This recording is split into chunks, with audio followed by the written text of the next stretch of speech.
નમસ્કાર ખેડૂત મિત્રો, હું છું વાડિયાભાઈ કુમાર. આજ તારીખ 7/6/2025 રોજ હું રાજકોટ જિલ્લાના ભરૂડી ગામે સુભાષ પાલેકર કૃષિ કરતા કિસાન અને વ્યવસાય શિક્ષક એવા ભાઈ શ્રી રશ્મિકાંતભાઈ મકવાણાના ફાર્મ પર આવ્યો છું. મિત્રો, આપણી આ મારી જે ગૌરક્ષા નેચરલ ફાર્મિંગ યુટ્યુબ ચેનલ છે એમાં ગાય ગામડું ખેતી અને સુભાષ પાલેકર ઝેરમુક્ત ખેતી, માત્ર ને માત્ર સુભાષ પાલેકર ઝેરમુક્ત ખેતીના વધારે વિડીયો હું અપલોડ કરું છું, જેથી કરીને ખેડૂતોને આ સુભાષ પાલેકર કૃષિના પરિણામો, એ કૃષિ કઈ રીતે થઈ શકે, એ કૃષિના આયામો ક્યાં ક્યાં છે એની માહિતી મળે.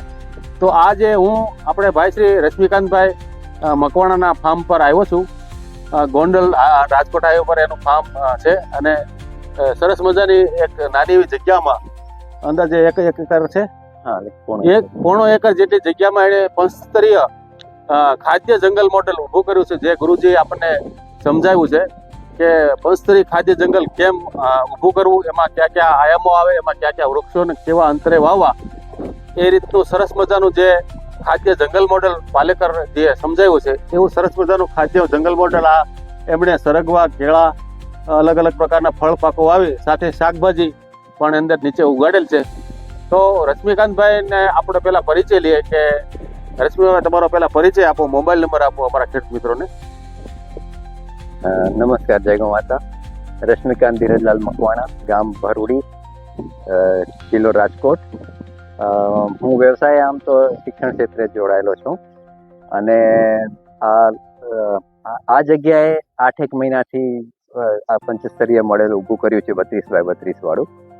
અને મને આની પ્રેરણા તો ઘણા વર્ષોથી હતી. ગુરુજીને હું ફોલો કરતો હતો ઘણા ટાઈમથી, અને નાનપણથી પણ મને જમીન, માટી, ખેતી એના ઉપર ઘણું બધું પ્રેમ હતું. એટલે હું બગીચામાં, મારો પોતાનો નાનો બગીચામાં કરતો ઘરના પાછળ.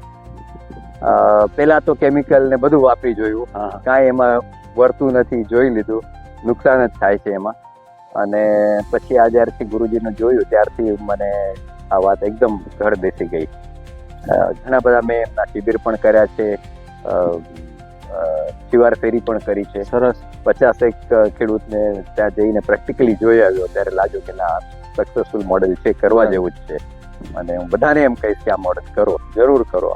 તો રશ્મિકાંતભાઈ, અમારા ખેડૂત મિત્રોને એ માહિતી આપો કે આપ શિક્ષણ ક્ષેત્રે જોડાયેલો છો, છતાં આપને આવી ઝેરમુક્ત ખેતી એટલે કે સુભાષ પાલેકર કૃષિ કરવાની પ્રેરણા ક્યાંથી મળી, અને તમે કોઈ શિબિર એની કરેલી હોય તો એની માહિતી અમારા ખેડૂત મિત્રોને આપો. હા, સુભાષ પાલેકર કૃષિ તો હું પાલેકર ગુરુજીને ઘણા 10-15 વર્ષથી ફોલો કરું છું, કારણ કે મને નાનપણથી આ વાતમાં ઇન્ટરેસ્ટ હતો. બગીચો હતો, ખેતી કરતા અમે થોડું અમુક સ્ટ્રોબેરી ને મશરૂમ ને એવું બધું કર્યું છે મેં પહેલા. બરાબર. પણ એ બધા કરતા મને એવું લાગ્યું કે આ જે જંગલ મોડેલની ખેતી કરીએ છીએ, જેમાં બધી જ વસ્તુ આવી જાય, એ સારામાં સારી વસ્તુ છે. અહીંયા તો મેં હજી 8 મહિનાથી ચાલુ કરી છે ખેતી, પણ આના પહેલા 2 વર્ષથી હું સ્કૂલમાં પણ કરું છું. તમારી સ્કૂલમાં? અમારી સ્કૂલમાં ટેરેસ ગાર્ડન કે નીચે? ના, નીચે જમીન થોડીક છે એટલે એ પ્રમાણે. બરાબર. અને છોકરાઓને પણ આ તરફ આકર્ષણ થાય, એટલે નાનપણથી કેળવણી. અને એવું લાગે કે ભાઈ આ સાચે થઈ શકે છે, બીજું કોઈ ઉગાવીને આપણે મૂકીએ છીએ એવું નથી, ઈઝી છે આ વસ્તુ. એટલા માટે કરીને એડિશનલ ઇન્ટરેસ્ટ બધા છોકરાઓને પેદા થાય. ખૂબ સરસ. અમે એવું જોયું છે કે ઘણા જણાની જમીન હોય છે પણ ખબર જ નથી હોતી કે બીજા કોઈ કરે છે અને આપી દીધી છે ભાગે, ને કેમિકલ નાખ્યા વગર થાય નહીં. એટલે એક સ્કૂલમાં જ અમને બધાને એવી ઈચ્છા થઈ, અમારા ડાયરેક્ટરને, કે છોકરાઓને પણ આ જાણ હોવી જોઈએ. બરાબર છે. નાનપણથી કેળવણી મળે તો એને ખેતી હોય તો એ પ્રમાણે ઝેરમુક્ત ખેતી કરવા માટે એને ત્યાં એટલા માટે. ખૂબ સરસ. તો રશ્મિકાંતભાઈ, અમારા ખેડૂત મિત્રોને એ માહિતી આપો કે આપ વ્યવસાય શિક્ષક છો, શિક્ષણ જગત સાથે જોડાયેલા છો, અને કૃષિ પ્રત્યે એટલે કે ઝેરમુક્ત કૃષિ પ્રત્યે તમને ખૂબ પ્રેમ છે, અને આવી સુભાષ પાલેકર કૃષિ કરવામાં આ સુભાષ પાલેકર કૃષિમાં જે પ્રથમ 3 આયામો છે, બીજામૃત, જીવામૃત અને ઘન જીવામૃત, આ ત્રણેય વસ્તુ જે બનાવવા માટે આપણે દેશી ગાયની જરૂર પડે અને દેશી ગાય આપણને ગૌમૂત્ર અને ગૌછાણ આપે. એના દ્વારા આપણું બીજામૃત, જીવામૃત અને ઘન જીવામૃત બને છે. તો આપની પાસે પશુધન છે કે તમે અલ્ટરનેટિવ કોઈ વ્યવસ્થા આની કરો છો કે શું કરો છો, એ અમારા ખેડૂત મિત્રોને માહિતી આપો. એક મને મોટું એવું લાગ્યું હતું કે આ એક આપણા માટે નવી દિશા જવું પડશે. એના માટે મેં આખો એક ગાયનું જતન કેવું કરવું એનો કોર્સ પણ કર્યો. સરસ. પણ પછી એવું લાગ્યું કે આપણાથી ફાવશે નહીં, એ કામ થશે નહીં. તો અત્યારે શરૂઆતમાં તો આપણે બહારથી જ લેવી છે, પણ હું ધ્યાન રાખું છું કે દેશી ગાય હોય, ગૌમૂત્ર અને છાણ. એટલે તમે કોઈ ગૌશાળા અથવા તો કોઈ ભરવાડના ઘરેથી ગૌમૂત્ર તો નથી, પણ અમારા જેવા કોઈ ખેડૂત હોય એના પાસેથી ગૌમૂત્ર અને છાણ એ મેળવો લોકો રાખે છે ગાય. સરસ. એને ગાયની સેવા કરવી છે, તો આપણે પણ એનો ફાયદો થઈ જાય અને એને થોડું કંઈક મળી જાય. ખૂબ સરસ. તો રશ્મિકાંતભાઈ, સુભાષ પાલેકર કૃષિમાં સૌથી પ્રથમ આયામ છે એ બીજામૃત છે, એટલે કે બીજને સંસ્કારિત કરવાનો, જેમાં આપણે ગૌછાણ, ગૌમૂત્ર, ચૂનો, પાણી વગેરે નાખીને અને માટી વગેરે નાખીને આપણે બીજામૃત જે બનાવીએ છીએ. તો આ બીજામૃતથી તમે જ્યારે આમાં ઉપયોગ કર્યો છે તો તમને શું ફાયદો દેખાણો, એનાથી શું ફાયદો થાય છે બીજામૃત કરવાથી, એ અમારા ખેડૂત મિત્રોને જણાવો. બીજામૃતથી એક તો બીજનું સંસ્કાર કરીએ આપણે જ્યારે, તો જે આજકાલના જે કમર્શિયલ બીજ મળે છે જેના ઉપર ઝેરી પટ હોય છે, એના બદલે આપણે આનું પટ આપીએ છીએ. અને આનાથી ફંગસ કે બેક્ટેરિયા કે એવી બધી વસ્તુથી બચાવ થાય. અને બીજનું જર્મિનેશન પણ વધી જાય છે. બરાબર. જે સંસ્કાર કર્યા વગરના અને બીજામૃતથી જે ટ્રીટ કરેલા બીજ હોય છે એ બહુ વધારે ઉગવામાં સારા થાય છે. અને આપણે નર્સરીમાંથી કે કટિંગ કરીને કે આવી રીતે પ્લાન્ટ્સ લઈ આવીએ, એને પણ બીજામૃતમાં આપણે મૂળ ડૂબોડીને જો વાપરીએ છીએ તો એ જલ્દી પિકઅપ થાય છે અને એમાં કોઈ જાતનું ઇન્ફેક્શન લાગતું નથી. તો રશ્મિકાંતભાઈ, જે આપણે સુભાષ પાલેકર કૃષિ છે, ઝેર મુક્ત કૃષિ, એના જે 5 આયામો છે એ પૈકીનો એક જીવામૃત અને ઉત્તમ કે જે ધરતીનું અમૃત છે, જીવામૃત, એ ધરતીનું અમૃત જ્યારે આપણે ધરતીમાં આપીએ છીએ, એ તો ધરતીમાં આપ્યા પછી તમે આ જે સુભાષ પાલેકર કૃષિ કરો છો તો તમારો શું અનુભવ રહ્યો કે જીવામૃત આપવાથી આપણા પાકોમાં, આપણી ખેતીમાં શું લાભ થાય છે, એની માહિતી અમારા ખેડૂત મિત્રોને આપો. જીવામૃતથી તો તેના નામ પ્રમાણે અમૃત જેવું જ છે. પ્લાન્ટ્સને જે છોડને જે માઇક્રો ક્લાઇમેટની જરૂર હોય છે, એના આજુબાજુમાં જે સારી જાતિના સારા પ્રકારના બધા જે બેક્ટેરિયા છે કે બધા ફંગસ છે કે જે બધા જે સૂક્ષ્મ જીવાણુ છે એનો ઉદ્ધાર થાય છે, એ વધતા જાય છે. અને પછી સારા નથી એવા ઘટતા જાય. એવું નથી કે પૂરા મરી જાય છે, પણ સારા વાળાનું પોપ્યુલેશન વધી જાય છે. અને એના લીધે પછી અળસિયા જે સુપ્ત અવસ્થામાં હોય છે એ અળસિયા બધા જાગૃત થાય છે અને એ પોતાનું કામ કરવાનું ચાલુ કરી દે છે. એ ઘણી બધી વખત ઉપર નીચે આવવાનું ચાલુ થાય એના લીધે જમીનની અંદર હોલ થઈ જાય, એની વિષ્ઠા અને વિષ્ઠા ઉપર આવે, એના અંદર જોઈએ એવા ન્યુટ્રિયન્ટ, ખાતર, બધી વસ્તુ આવી જાય છે. અને આ જે એનાથી જે હોલ પડેલા થાય છે એમાંથી પાણી શોષી લે છે, પાણી જમીનમાં ઉતરે છે. તો જે આપણે પાણીની મોટી સમસ્યા છે અને આ જળ ક્રાંતિ કરવાની જે જરૂર છે એ કામ સુભાષ પાલેકર કૃષિ બરાબર પોતાના મેળે નેચરલી થઈ જાય, ડબલ કામ થાય છે, પાણી અને ઝાડને પણ. એટલે વિશ્વની જે જળ સમસ્યા છે એ સુભાષ પાલેકર પદ્ધતિમાં એનાથી ફાયદો છે, ડેફિનેટલી એમાં આપણને સફળતા મળે એવું છે. એટલે આ ખેતી દરેક ખેડૂત અપનાવે અને સરકારનો પણ અભિગમ આમાં સારી રીતે આવે અને સારા આયામોથી ખેતી ખેડૂતો પાસે કરાવે, એવી આપણી બધાની અપેક્ષા હોય છે. મેં જેટલા અમુક ખેડૂતના આગળ હું જોવા માટે ગયો હતો ફેરી કરવા, એમાં ઘણા જણનું એવું કેવું છે કે એ લોકોના પાણીનું સ્તર પણ ઉપર આવી ગયું અમુક વર્ષ પછી. એટલે એમાં વસ્તુ એવી છે કે રાસાયણિક ખેતી કરે ને એનું પાણી દળી જાય છે, કેમ કે જમીનમાં હોલ જ નથી થતા. એની જે અંદર પાણી જવાના જે હોલો હોય છે જે અળસિયા મારફતે બને છે, અને અળસિયું આખી સિઝન આપણું ખેડનું કામ કરે છે. હા. આમાં તમારે ક્યારે હાંકીડા નહીં આપવા કાંઈ નાખવાની જરૂર નથી પડતી. જીવામૃત નાખો એટલે અળસિયા આપોઆપ ઉત્પન્ન થાય, ઓટોમેટિક હોલ પડે અને એને જે વિષ્ટા હોય ને એના હોલ જે પણ બનાવે ને એની પર છોડે એટલે પાકું થઈ જાય દર. હા. અને એના દ્વારા વરસાદી જે પાણી આવે છે સીધું પતાળમાં ઉતરે અને ઓટોમેટિક ધરતી ભૂમાતા જે છે રિચાર્જ થાય છે. એટલે આવું સરસ કામ આ જીવામૃત અને ગાયના છાણનું છે અને ખૂબ સરસ રીતે તમે માહિતી આપી. રશ્મિકાંતભાઈ, સૌથી મહત્વનું ગણી શકાય એવું જે આનો આયામ છે એ બાયોડાયવર્સિટી એટલે મિક્સ પાક પદ્ધતિ. એક પાક સાથે બીજો પાક, તો એ એક પાક સાથે બીજો પાક મિક્સ કરવાનું જે ગુરુજીનું વિજ્ઞાન છે, આપની વિચારમાં જે કાંઈ એ ઘૂસ્યું હોય અને આવડતું હોય એ પ્રમાણે તમારો વિચાર રજૂ કરો અમારા ખેડૂત મિત્રો સામે.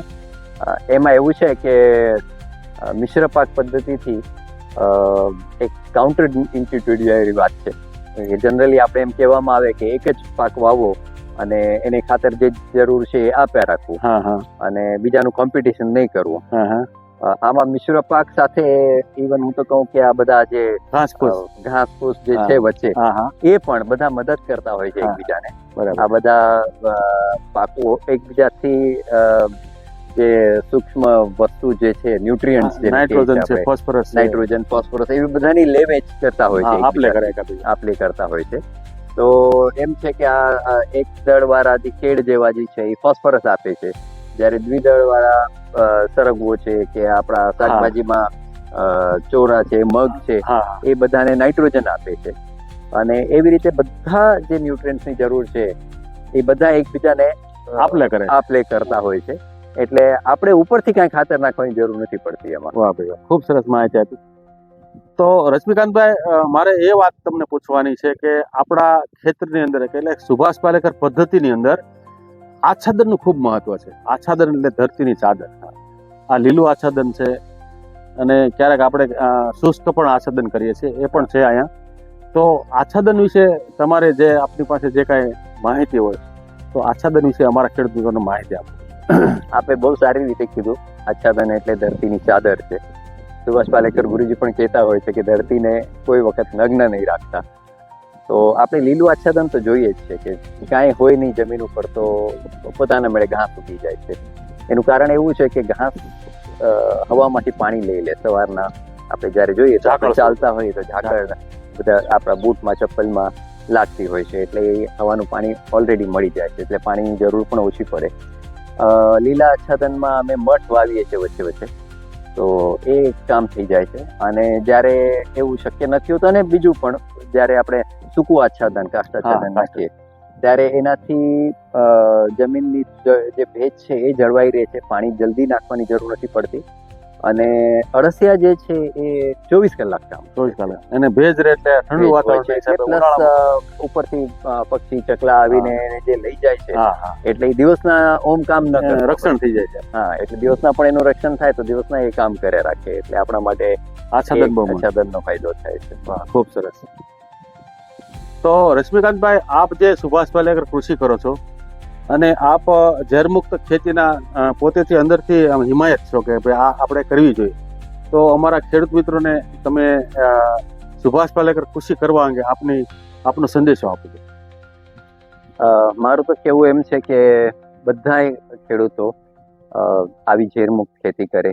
આખા ભારતને અને ધીરે ધીરે આખા વિશ્વને આપણે આવું ઝેરમુક્ત ખાતા શીખવાડીએ. કારણ કે આપણે બધાને ખ્યાલ હશે કે દિવસે ને દિવસે આપણે વધારે લાઇફસ્ટાઇલ ડિસીઝીસ જેને કહીએ છીએ કે જે ખાવાની વસ્તુમાંથી આવે છે, પેસ્ટિસાઇડ ને પ્રિઝર્વેટિવ ને એવી બધી કેમિકલ આવે છે, એના લીધે આપણે આ બધા રોગો થતા હોય છે. ડાયાબિટીસ છે, કેન્સર છે, અને કેન્સરમાં તો ગુજરાત પંજાબને પાછળ મૂકીને આગળ નીકળી ગયું, નંબર 1 માં છે હવે. એટલે આપણે એનાથી દૂર રહેવું હોય તો ઝેરમુક્ત ખાવું ને ખવડાવવું પડશે. બધાએ થોડી થોડી જમીનમાં તો એટલીસ્ટ ચાલુ કરો. આ થાય છે, શક્ય છે, એવું નથી કે નથી થતું. એક ગેરસમજ આપણે થઈ ગયો છે કે રાસાયણિક ખેતી કર્યા વગર નહીં થાય, ખાતર નાખ્યા વગર નહીં થાય, શું કહેવાય પેલું વીડીસાઇડ નાખ્યા વગર આપણે વીડ્સ કાઢવાની જરૂર જ નથી. તમારે હોય છે ભેગા સહજીવનમાં તો સારી રીતે રહે છે. મને પોતાનો અનુભવ છે કે મને નહીં તો 4-5 અલગ જાતની એલર્જીઝ હતી અને હું ઘણું ગોતીને ઝેરમુક્ત અંદર જ્યાં મળે હા હા એ લાવવાની કોશિશ કરતો, એનાથી ફરક પડતો હતો ધીરે ધીરે. અને હવે તો પોતાનું થઈ ગયું એટલે લગભગ 90% જેટલું આપણે અહીંયાથી જ મળી જાય છે. તો હવે મને કોઈ જાતની એલર્જી નથી રહી. એટલે ખેડૂતોને તમારો સંદેશો છે કે મારે સંદેશો એવો છે કે તમે કૃપા કરીને આ ઝેરમુક્ત ખેતી સુભાષ તરફ વળી જાઓ. સુભાષ પાલેકર અને જે ઝેરમુક્ત ખેતી છે, ઓર્ગેનિક બધા કહે છે, પણ સુભાષ પાલેકર જીએ જે સમજીને જે એનો નિચોડ આપ્યો છે ને જે એટલા આરામથી એટલા ઓછા ખર્ચામાં થઈ જાય છે કે બધાએ કરવા જેવું છે. અને મિત્રો મારે એક પણ માહિતી એ પણ આપી છે કે જે સુભાષ પાલેકરજી છે, આપણે જેને લાડથી ગુરુજી કહીએ છીએ, આ ગુરુજીએ સમગ્ર ભારતની અંદર સુભાષ પાલેકર કૃષિ ભારત જન આંદોલન શરૂ કર્યું છે. આંદોલન એટલે કોઈ વિરોધ નહીં, પણ એક એવો ઝેરમુક્ત ખેતીનો ખેડૂતોનો એવો સમૂહ ઊભો કર્યો છે કે જે એકબીજાને સમજાવ્યા કરે, એકબીજા ત્રીજોને સમજાવે, ત્રીજો ચોથાને સમજાવે, અને એનાથી ભારતભરમાં ઘણા જંગલ મોડેલો, ખેતીના સારા મોડેલો, શેરડીના મોડેલો, મગફળીના બધા મોડેલો ઊભા થયા છે. અને જ્યાં કોઈને જોવો હોય તો એ રૂબરૂ આવા રશ્મિકાંતભાઈના ખેતર ઉપર આવીને જોઈ શકે છે અને પરિણામ એમાં મળ્યા છે, પ્રાપ્ત થયા છે. તો મારો પણ સૌને આગ્રહપૂર્વક આગ્રહ છે કે આપ પણ સુભાષ પાલેકર કૃષિ કરો. તો જોયું ને ખેડૂત મિત્રો, આ રશ્મિકાંતભાઈનું સુભાષ પાલેકર ખાદ્ય જંગલ મોડેલ છે, જેણે 1.5 એકરમાં તૈયાર કર્યું છે. અને સુભાષ પાલેકરજીના જે 5 સિદ્ધાંત છે, એ 5 સિદ્ધાંતોનો એને ઉપયોગ કર્યો છે, જેમાં બીજામૃત, જીવામૃત, ઘનજીવામૃત, આચ્છાદન અને મિશ્ર પાક પદ્ધતિનો સારામાં સારો ઉપયોગ કરેલો છે. અને ખૂબ સરસ રીતે એને ડેવલપ કર્યું છે. અને પોતે શિક્ષણ જગતનો જીવ હોવા છતાં પોતાના પરિવારને સારું ઝેરમુક્ત અને ખાદ્ય પદાર્થો મળી રહે એના માટેનો ખૂબ સરસ એનો પ્રયત્ન રહ્યો છે. અને એમણે ગુરુજીની ઘણી શિબિરો કરી છે, શિવાર ફેરી કરી છે, અને પોતે પણ ખેડૂતોને આવી રીતનું સરસ મજાનું ઝેરમુક્ત ઉત્પાદન કરવા માટે માર્ગદર્શન પણ આપે છે. અને ખૂબ સરસ રીતે આ પંચતરી મોડેલ એને ડેવલપ કર્યું છે. અને ગુરુજીએ આપેલો આજે 32 કે 36 32 નું આ જંગલ મોડેલ તૈયાર કર્યું છે. એમાં એના જે અંતરવાઇઝ એના નીચેના બાજુ શાકભાજી ફળફળા એની સાથે રહેલું છે. અને રેન પાઇપનો ખૂબ સરસ ઉપયોગ કરેલો છે. એટલે આવી સરસ મજાની કૃષિ કરવા બદલ ભાઈ શ્રી રશ્મિકાંતભાઈ મકવાણાનો હું ખૂબ અભિનંદન આપું છું. અને આ ગુરુજીના મિશનને એ રાજકોટ જિલ્લામાં ખૂબ આગળ વધારે એવી હું મારી એમને સાથે અપેક્ષા રાખું છું. તો એમનો ખૂબ આભાર માનું છું. નમસ્કાર. ભારત માતા કી જય.